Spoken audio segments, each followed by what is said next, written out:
हमने अभी अभी नई कंपनी बनाई है। इसको उपयोग में लेने के पहले हम कुछ डिफ़ॉल्ट ऑप्शन सेट करेंगे। ऑप्शंस विंडो कंपनी मेनू में जाकर ऑप्शंस सेलेक्ट करके या सिर्फ F11 की दबाकर भी खोली जा सकती हैं। यहाँ हम वाउचर के लिए डेट रेंज डाल सकते हैं। यूजर्स को इन तारीखों के बीच के ही वाउचर्स को बनाने या बदलने की इजाजत होगी। यहाँ से हम यह निश्चित कर सकते हैं कि हमारे वाउचर नंबर किस तरह के होंगे। हम वार्षिक, मासिक या दैनिक वाउचर नंबर रख सकते हैं।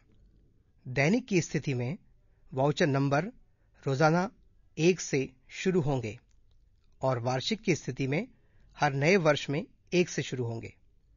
आप यह भी निश्चित कर सकते हैं कि आप document number transaction type wise चाहते हैं या नहीं। यदि आप transaction type wise voucher number चाहते हैं तो एक ही कैश बुक, बैंक बुक में रिसीट व पेमेंट की अलग अलग श्रृंखलाएं चलेंगी।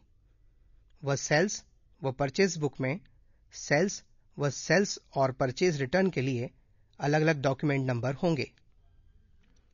यदि आप bring default account and books in sales and purchase select करते हैं तो जो नए परचेज व सेल्स ट्रांजैक्शन में चुनी गई बुक है पहले से ही आ जाएगी, जिससे आपको वाउचर एंट्री करते समय बार बार बुक चुनने की जरूरत नहीं होगी।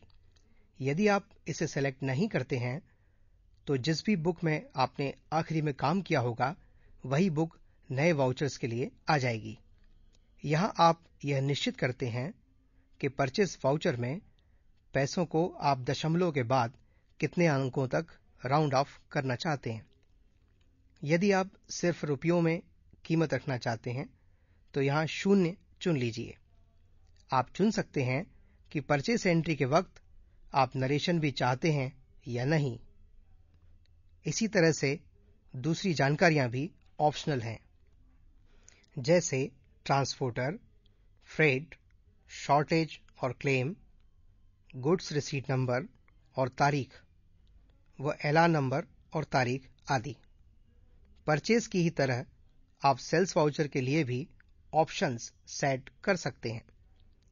अलाउ नेगेटिव, यदि आप इसे सेलेक्ट करते हैं तो आप आइटम व बैलेंस नहीं होने पर भी सेल्स की एंट्री कर पाएंगे। यह ट्रांजैक्शन से संबंधित ऑप्शंस थे। आप दूसरे ऑप्शंस भी सेट कर सकते हैं, जैसे जनरल ऑप्शंस। जनरल ऑप्शंस में आप यह चुन सकते हैं कि आप किस तरह के दिखने वाले टेक्स्ट बुक या कॉम्बो बॉक्स पसंद करते हैं, प्लेन या 3D। आप डेस्कटॉप की बैकग्राउंड इमेज सेलेक्ट कर सकते हैं। ब्रोज पर क्लिक करें एवं अपनी पसंद की तस्वीर चुन लें।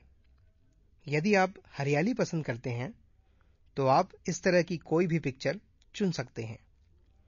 आप अलग अलग कंपनियों के लिए अलग अलग पिक्चर्स चुन सकते हैं।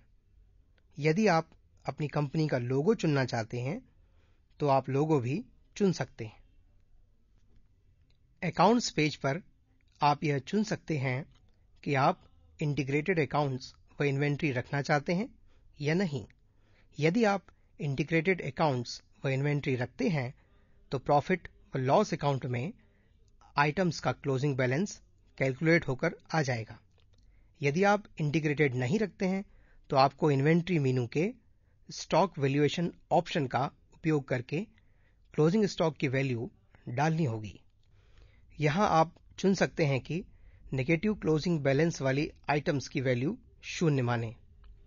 इन्वेंट्री पेज पर आप यह निश्चित कर सकते हैं कि आप आइटम्स के साथ उनकी बैच की जानकारी भी रखना चाहते हैं या नहीं। यदि आप एक से अधिक गोदामों में अपना सामान रखते हैं तो मल्टीपल लोकेशन चुनें। इस स्थिति में इन्वेंट्री से संबंधित व्यवहार करते समय कंप्यूटर आपसे स्थान की जानकारी भी मांगेगा। यहाँ आप चुन सकते हैं कि आप खरीदते व बेचते समय पैकिंग क्वांटिटी की जानकारी भी रखना चाहते हैं या नहीं।